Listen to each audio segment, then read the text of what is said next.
Hello everyone, my name is Jen and welcome to the Book Refuge.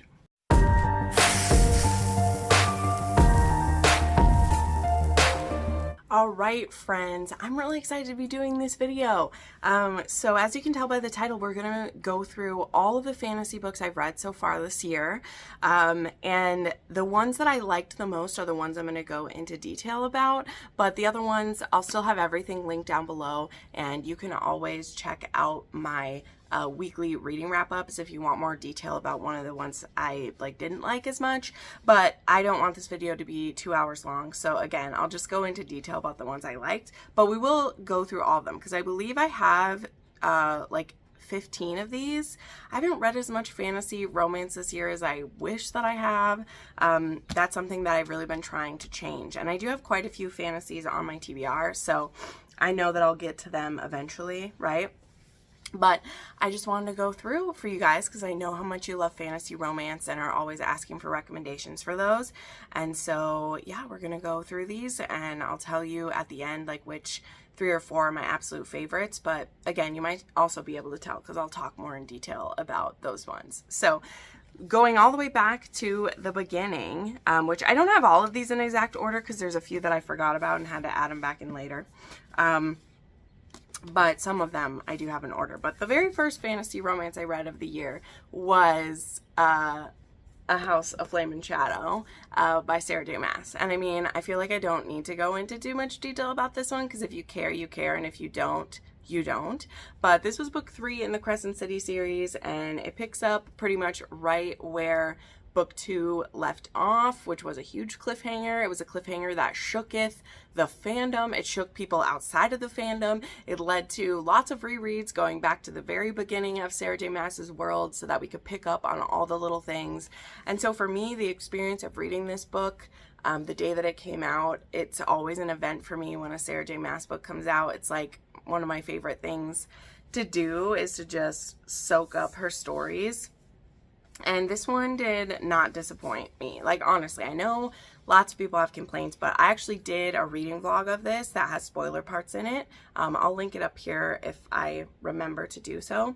And I just was fascinated by all the little things that were revealed to us, by the connections between this and other series of hers.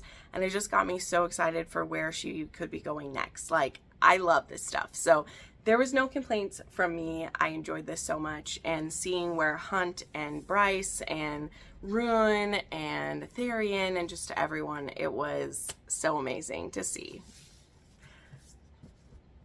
Then there was Healing the Orc's Heart by Leon Riley, and this one is about this human woman and an orc, and he ends up being injured and she heals him, and they are starting to fall in love, and once he starts having feelings for her, he runs away because he's not supposed to have feelings for humans. There's fighting between their people, and she ends up getting into a tight spot because he kind of abandons her, and he has to grovel a lot at the end.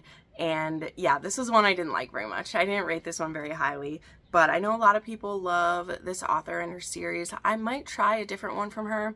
I just really didn't care for this orc. I have certain expectations in monster romances that I want my monster heroes or heroines to do, and this guy he didn't live up to the hype for me. He didn't live up to the hype for me, which was a sad thing to say, but it's true. It's true. I'm not gonna lie about it. Okay, then we had Castles of Nevers and Nightmares, and I'm dying because the next book in this series is going to be coming out in August, and I can't wait for it because I really liked this one so much. This is the hardcover. Look at underneath it. Sorry, it is shiny. I wish it was matte, but look at how beautiful it is. All the artwork is, I believe, done by Lana, because yeah, she does all the artwork. And oh no, in this one the character arc was done by Jacqueline Florencio and Salome Tutzlotz, but she did the design of it and the map. She did the map art and some other things too. So she has done a lot of the internal art in some of her other books, so that's why I assume that. But This one is a spin-off of the Fae Guardian series, which will actually show up later in this list as well. And this one is actually about the daughter of Thorn is his name. The very first couple in the series, the one from The Longing of Lone Wolves, they have a daughter, and this book is her story. So this is a spin-off story, and it's her connection to the Slua, who are the guardians, that they are like shadow beings, basically. They're very hard to explain for me to explain in like a quick intro like this, okay? But if you've read part of the other series, you'll know just how like confusing and secretive they've been. And she is meant to be their queen. The Slua are meant to answer to a queen. And they have previously been ruled by a very evil queen. And now there's the opportunity for Willow to be the one who rules them. And she was cursed at the end of one of the previous books. And she now is having to like pay the price for that. She was cursed to look very, very ugly. So yeah, I'm doing a horrible job. I'm sorry. This one is so hard to explain, but I loved it so much because I've read all those other books. So this is one that I recommend you do read, the Fae Guardians, before you dive into this one. But at the same time, you could start with this one. You'll just have to, you know, fall into it. I need to realign that. That really bothers me. I'm gonna have to do that. I'm gonna fix that. But anyway, I really liked this one. The War of Ruin and Reckoning. And one of the mistakes I did make is I read that book before I read that book. And that book comes before this one. Because the way it's written is there was 3 trilogies she wrote that are each about a different sect of the Guardians. There's the wolves, the vampires, and the elves. And then there are still the crows to come. But those 3 trilogies happen, and then it starts this spin-off, and then she's going to be doing still the other trilogy about the crows as well. So there's a lot of information that is in a War of Ruin and Reckoning that set up this book that I skipped. Now, she did share the pertinent backstory in this one, but it's like one of those where it's very clear when I was reading it that I was like, oh, I bet she explained that in the other one. You know, like you can tell it's being retread, the ground's being retread. So again, this will work if you didn't read the other one, but I think that as a reader, you'd have a better time if you are caught up with that series, or else don't read them at all. That's what my advice was to people when recommending it, is I was like, if you haven't read the Fae Guardians, fine, start with this book. But if you've read any of the Fae Guardians, you should read all of them before you start that one, because it'll help you out. Okay, so then I read City of Darkness by Karina Halley. Now, this is book 3 in her like Death in the Maiden retelling, or Hades and Persephone type telling that she's doing. And this book is going to have like 4 or 5 books. I don't know.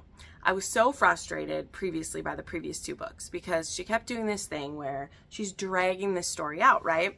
And then, you know, it's not her fault, the stuff that's happened in her life. There's been a lot of really tough things that have happened in Karina Halley's life the past couple of years. Like, if you follow her on social media, you know there's been some awful things that have happened. And so that has kind of like stopped her in the middle of the series. So it's been quite a while since books 1 and 2 came out, which first I thought was going to be a duet. Then I thought it was going to be a trilogy. Now like there's more. I don't know how many more there's going to be. So when there was an opportunity to sign up for an arc of City of Darkness, I did. Because, just being honest, I didn't want to pay for this book because I wasn't sure whether I wanted to continue. So that is something that I decided to do. I did read arcs of the previous 2 books. I just wasn't sure that I was going to with this one. So I did. I read the arc of this, and here's the thing. I liked this one a lot. I can't say too much about this book because, as the same with, you know, the Sarah J. Maas one, this book picks up right where things ended with books 1 and 2. And a very significant plot point has happened because there was something in books 1 and 2 that we couldn't do, and now we can in book 3, and it was wild. It involved some crazy things. So I was hooked again.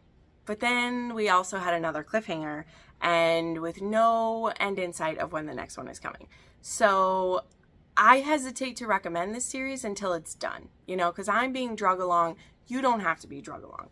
But if you do start back with the first book in the series, which I think River of Shadows was the first one, I have liked them. I've liked them. I just want them to all be done so that I could read them all at once.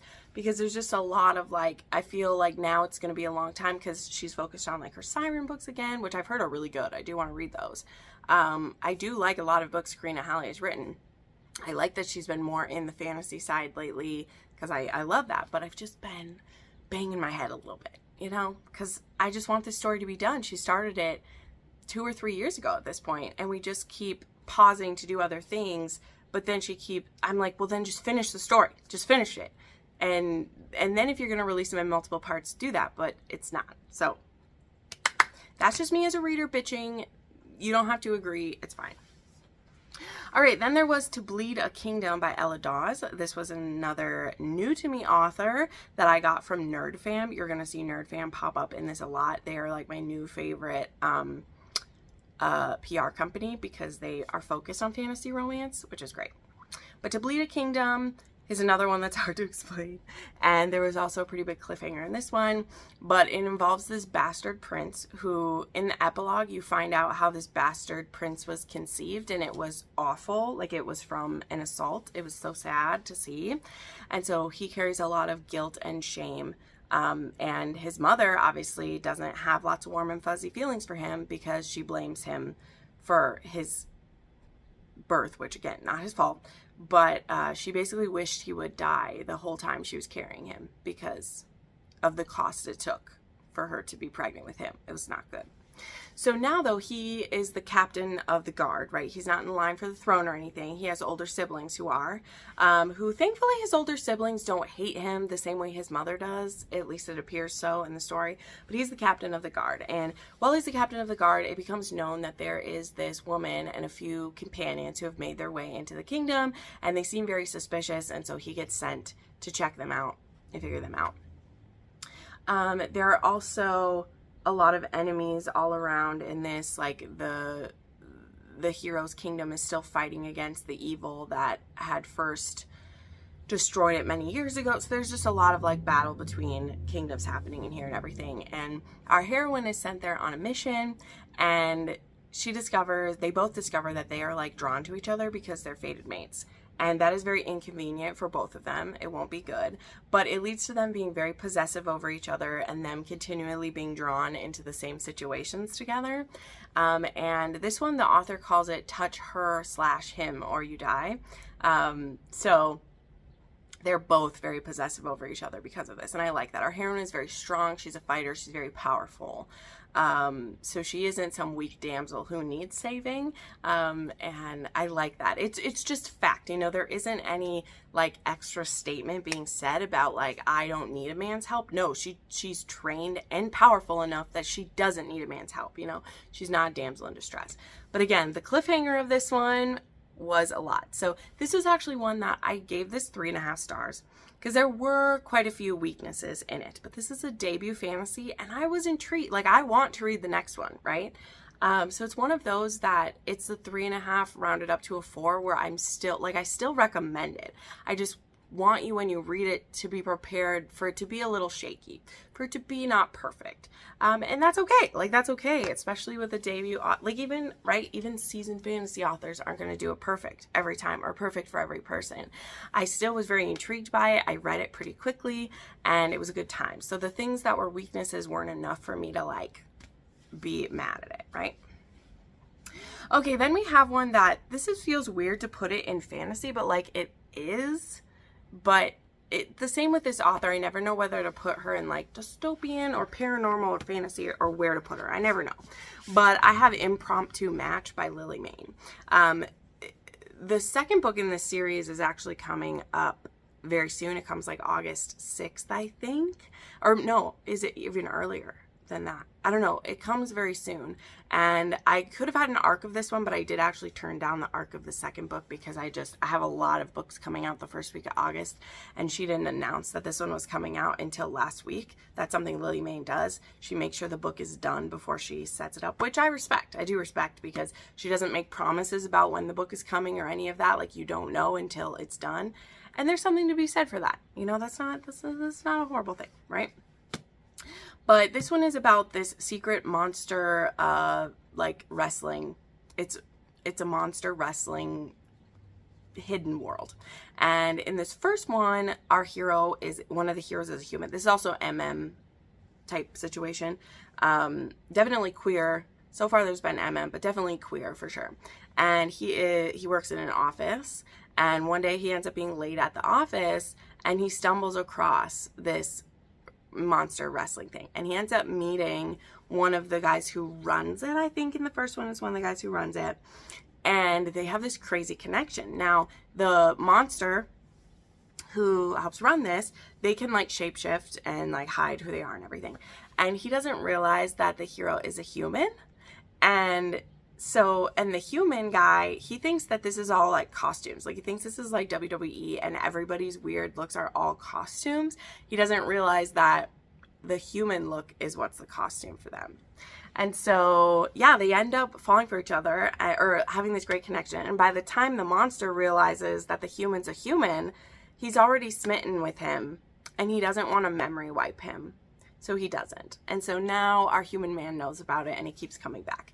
This one is mostly like all fuck all the time. There's lots of fucking. There's lots of different fun positions and fun kinky things that happen. And so it was a really horny book. Because of that, I actually didn't really care for the plot, and I didn't really connect with the characters.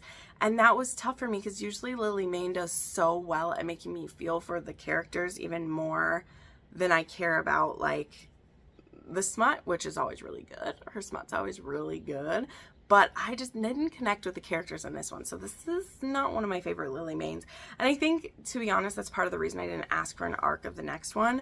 I will read the next book, like I'm gonna read it, but I don't want the pressure of an arc to be on it, because if I don't like it, I don't want to have to, you know, like wait 2 weeks to talk about it and then all the things that come with it. So I'll still read it, because I have read pretty much everything Lily Mayne has written, and I enjoy it, but I just wasn't that into it. Okay, then we have A Soul to Steal by Opal Rain, and I honestly won't talk too much about this one. It's a book 6 in a series, so you do need to read these in order. You can't jump around in this series, and this is my least favorite in the series, and I was very sad about that, because this was her first MM couple. I was so excited for this couple, but it also is an amnesia romance, and the way that the amnesia happened, like, I hated it. I hated it so much. And I mean, she made some bold choices. I respect them. I love Opal Rain's story. Like, I love this series. I love it. So I was very sad that this was like, I believe I gave this one 3 stars. I didn't care for it at all. And so much so that the newest one is out. I think it's Soul to Protect. And I do have it. I pre-ordered it. It's on my Kindle, but I haven't been in the urge to read it, because I'm just kind of like sad about the previous one. And also, her books are super long, so hopefully I'll get to it soon, but I haven't yet, and I'm not like in a hurry to. But yeah, and maybe I'll wait for the audio this time. I don't know. But anyway, that was another one. I do recommend you start at the beginning of this series, though, since we're making this so like if you start with A Soul to Keep, or Soul to Keep, is that the first one? I don't even know. But if you start at the beginning of the series, I love the first 4 in this series for sure. So good. All right, then we have an anthology that I actually haven't read all 3 of them yet, but I did read one. So we have The Lovely Dark, and this was an anthology with Emma Hamm, Juliet Cross, and Zoe Draven. So I, of course, read all of Juliet's books. So I did read Kings and Bones, which is the middle one in here. And this one is Murga and, let me see what the hero's name is. It's been a while. Murga and Valen. And we get introduced to them in here. Let me see. Does it have the blurb about? I don't think it has the blurb about it in here, but this was a really fun book, and it's kind of an intro to the Wraith King, which will be coming from her later this year, and so we get introduced to that world and everything. So it was great. Oops. You can't buy any more of these hardbacks, but you can get the ebook, and I definitely want to read for sure Zoe Draven's. I haven't read an Emma Hamm before, so maybe this would be a good place to start. But Jesson said that the Zoe Draven story was like her favorite one, so I might want to try that for sure. Oh, let's show you what the naked one looks like. Let's do it. Here's the... And then the alternate cover has the phases of the moon, which is really pretty. But I mean, I don't know why you wouldn't want the beautiful flowers and thorns on the front. Are so pretty. All right, now we get into the L.J. Andrews of it all, and I'll just talk about all three of those together. So I started reading the Everseas series. And I started with the Ever King and Ever Queen, which is like a duet. And then there's the Mist Thief. And I received the Mist Thief from NerdFam. I received a physical copy of that book, which again, I'll hold up when we get there. And it says it was the third book, and it was about a different couple than the first two. So when I received it, they were like, you can start with the Mist Thief if you'd like. Because apparently this author writes some pretty long series, and there are like different couples within the series type thing. She has a previous series that I think has 9 books and is 3 trilogies that are about the same couple. I think my sister's reading those ones right now, so I need her to give me the deets on it sometime soon, you know.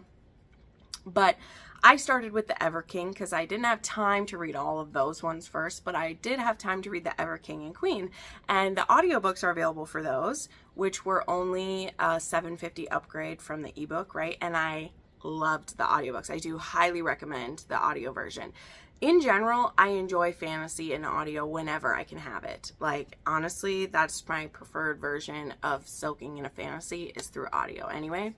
So, yeah, I do highly recommend that. But the Ever King starts with, we have King Eric, who is a king of the Ever, and his people are kind of like pirates. And he, when he was a child, was taken captive during the war. And so Livia, her family is Fae, and what is the world that she's in? I don't know if there's a map in this one. Did this one have a map in it? The Alverlands, is that what they were? I don't know if this is the same map or not because it's been a while. Oh, here we go. There's the Elven clans and the Alver, Mesner, White Elven, Dark Elven. I don't even know. Those are from the other stuff. Anyway, and he'd been taken captive by them. And Livia and Eric actually became friends while he was captive. She would sneak down and like talk to him and tell him stories. And when he escaped, AK was let go. She helped him escape. She actually kept an important artifact when he got away, and she's always kind of longed for him and missed him, and he was her friend. And when he comes back many years later, it's 10 years later, he's here to get that artifact that she has, and he thinks her father has it, and he's trying to get it, and instead the father, I think, is away to a different court or something. He kidnaps her, takes her on his ship, and takes her to the Ever. So he kidnaps her and is going to make her his, pretty much. Because there also is a fated mates aspect. So once he's taken her, he's supposed to, you know, be willing to kill her to get to her dad. But of course, he's not going to do that. Also, he's called the Blood King. And his power is this blood magic where he can... If he mixes his blood with yours, he can sing to heal you or to kill you. So it only goes one of 2 ways. So he's a very powerful dude, and he could do a lot of damage if you piss him off. We'll just say that. And there are other magical powers and all the good things and blah, blah, blah, blah. So books 1 and 2 are their story and what's happening with them. Then there is a setup for the Mist Thief. And this one is about, I think it's Jonas and Scotty are their names. Is Jonas's name? Let me just look here. Yes, Jonas and Scotty. So Jonas is Livia's cousin, and at the end of the Ever Queen, his brother was almost killed by Scotty. So Scotty is the misleaf, and she has this power where she can steal anything. And she's being used by the evil guy in here. She's supposed to marry him, and then her powers will, like, he'll be able to use her for whatever he wants. Now, when she uses her power for bad things, she starts to lose her humanity. And so at the beginning of this book, she is very much at the edge of having lost it. And the thing is, if she gets pushed too far into losing her humanity, she won't care about anyone. She won't even care about her family. She won't care about her people. She'll lose all of it. Now, whichever family she marries into, they will be immune to her magic. So that's why the bad guy, she's supposed to marry him, and he'll be able to use her, but not be affected by her. And so as a, like, trade to have peace between her people and Jonas's people, which are also Livia's people, and then Eric's people as well, he proposes that he marry her, because now she'll be married to his family and she won't use her powers against him. So yeah, this is a forced arranged marriage between the two of them. And the more time she spends with him, though, the more humanity she gets back, which is really beautiful to see, for sure. So I really liked this one. This one, I believe, is like a standalone within the series. As I said, I think you should read it in order. But that being, there isn't a cliffhanger to this one. Whereas like the Ever King had a cliffhanger into the Ever Queen, this one was a standalone. The next couple will be a next couple in the next book. So anyway, hope I explained that to you. All right, then there was Lies That Bleed by Leah Stone. I did not finish this one. I DNF'd it, so I won't talk about it at all. Again, you can look up my weekly wrap-up about that one if you want details. It just wasn't vibing with me, and again, I'll talk about it more in that one. There was Bound to the Shadow Prince by Ruby Dixon, which I didn't hate that one. I actually was very excited about this book. This one involved the Shadow Prince, who is kind of like a gargoyle type people, is how I would explain them. And then our heroine is this human princess. And both of their peoples are supposed to put a sacrifice into this tower where they have to live for 7 years. And while they're there, they're supposed to offer sacrifices to the goddess and be praying for blessings for their people. And our heroine is not supposed to be the one to be the sacrifice. Her younger sister is supposed to be the sacrifice. But her younger sister has died in a shipwreck. And so now there's only her older sister and her. Her older sister is pregnant and is married to the king of their land. And so the only choice is for our heroine to be put in there. And she's a pretty spoiled princess. Why wouldn't she be? She also has a blood disease where she needs to receive medicine every day. She's never given herself this medicine before. Other people have always given it to her. She doesn't know how to cook her own food or do her laundry or any of the things you need to be able to do if you're going to be the one put in this tower. Her younger sister was prepared her whole life to be put in this tower. And so she gets put in this tower with little notice and, you know, nothing she can do about it. Her people are going to force her to be there because if she's not the sacrifice, then, and the other group is able to have their sacrifice be in the tower, then the power will be imbalanced, basically. So she gets put in this tower, and eventually she becomes friends and then lovers with the Shadow Prince. And when they will leave their tower, they will discover that the world has changed in scary and different ways. And will they be able to convince their people to unite so that they can be together and it can be this, you know, happy melding of who used to be enemies? Or are they doomed to just have it all go up in flames? So, yeah. And anyway, why I didn't end up liking this one, again, I go into great detail in the weekly wrap-up about it, but I loved the first half of this book. Literally, the parts where they're in the tower was 5 stars for me. I was loving it. And then once we got out of the tower, nothing made sense to me. I'm serious. Nothing made sense to me. I was confused, and I was not satisfied in where it went or how it ended. It didn't make any sense. And the horrible things that their peoples did to each other, I don't know how anyone could forgive it. I think they should have just ditched all of their people and went and started somewhere else, because it was so crazy. So I was just very disappointed, because usually Ruby Dixon, I'm very satisfied with the ends of her books, and I wasn't with this one, so it was sad. Let's end on a kind of a high note here with the final fantasy I've read so far up until today. The fantasy I finished is Devour of Men by Nikki St. Croix. So this is actually a spin-off of her like Neverland series or whatever, which I haven't read, but I received an audiobook for review for Devour of Men, which is a duet narration. It's actually like a trio narration between Shane East, Robert Hachette, and Stella Hunter. They all three narrated this, and it's Hook, the Crocodile, and Wendy, and they're going to end up in a nice little MMF together. But it begins with Hook and Croc kind of he goes by Rock, not Croc. I want to say Croc. Kind of going at each other because they're both trying to rescue Wendy, who they believe may have been killed and or is being held captive by the king of this land. And when they arrive at the land, they realize she's actually the queen. And so they're like, well, maybe we don't need to rescue her, but here's the thing. They'd abandoned her before, and they promised, each individually, they have promised that they would come back for her and be there. And so until she tells them with her own mouth that she doesn't want them there, they're going to try and rescue her. The thing is, they both hate each other, but a lot of that hate is mixed with a lot of lust too. So yeah, this one did have a cliffhanger, but it was really good. It was a pretty short one too. There is magic involved, and I'm really interested to see where it goes. I really like these characters, and it made me more interested in Nikki St. Croix. I will say that. I'm willing to try some more, for sure. Okay, so that is everything. That's all the fantasy that I've read so far this year. As I said, not as much as I want it to be. That averages out to only about 2 a month that I've been reading.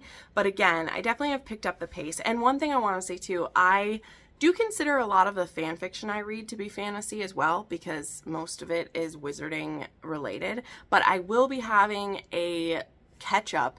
I haven't filmed a fanfic rec video in a long time. It's literally been since the end of 2023, but I have one of those coming soon. So that's a lot of the other fantasy I read is fan fiction, but I kept this one to just like, you know, published fan works by people, or published books by people. So thank you so much for watching, friends. Again, I'll have links to all these down below. Go check some of these out. A lot of these were debut authors, so that's very exciting. And we'll see you in the next one. Bye.